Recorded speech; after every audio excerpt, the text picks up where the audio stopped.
جی بالکل، ان کے left right لوگ ان کو ان کی وجہ سے چھوڑ کر گئے نا، ان کی حرکتوں کی وجہ سے چھوڑ کر گئے ان کی اب وہ پہلے میں وہی بات کری تھی کہ پہلے وہ لیفٹ رائٹ بیٹھے تھے، وہ ان کو کوئی نہ کوئی فائدہ بھی حاصل ہو رہا تھا. اب ان کو پتہ چل چکا ہے کہ عمران خان اب جس کشتی میں سوار ہے اس کے اندر شگاف ہی شگاف ہو چکے ہیں اور وہ ڈوبتی چلی جا رہی ہے. اور جب انہوں نے لیفٹ رائٹ جس طریقے سے لوگ اکٹھے کر کے بڑھائے تو اس طریقے سے وہ واپس جا رہے ہیں. اور دوسری بات یہ ہے کہ عمران خان نے شاید ان لوگوں کے لیے بھی اب وہ جگہ ہی نہیں، گنجائش ہی نہیں چھوڑی کہ وہ ان کے ساتھ کھڑے ہو کر اس طرح کا بیگیج جو عمران خان اٹھوانا چاہ رہے ہیں وہ شاید یہ لوگ اٹھانے کے لیے کوئی پاکستانی بھی تیار نہیں ہو پائے گا. دوسری طرف بات بار بار ہو رہی ہے کہ عمران خان صاحب نے ان نوجوان بچوں کا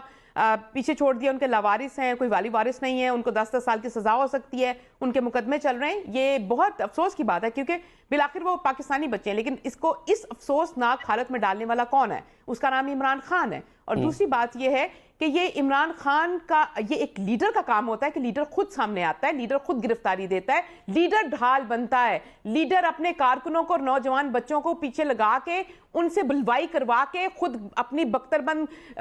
میں جا کے بیٹھ کر یہ نہیں کرتا کہ ان کی بلی چڑھا دے. یہ لیڈر نہیں ہوتا، یہ سیاستدان نہیں ہوتا. اگر وہ ایک لیڈر ہوتے تو وہ خود سامنے آتے، وہ اس کو اون کرتے. ایک طرف وہ کہتے ہیں ہمارے 25 بندے اس دن مارے گئے،